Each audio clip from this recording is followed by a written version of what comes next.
قد أفلح المؤمنون الذين هم في صلاتهم خاشعون والذين هم عن اللغو معرضون والذين هم للزكاة فاعلون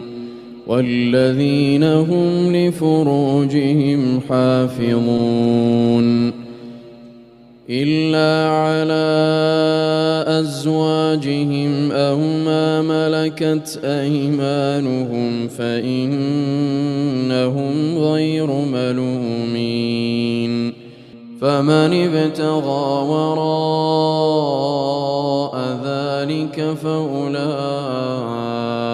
هم العادون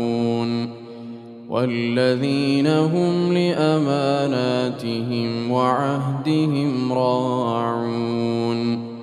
والذين هم على صلواتهم يحافظون أولئك هم الوارثون الذين يرثون الفردوس هم فيها خالدون.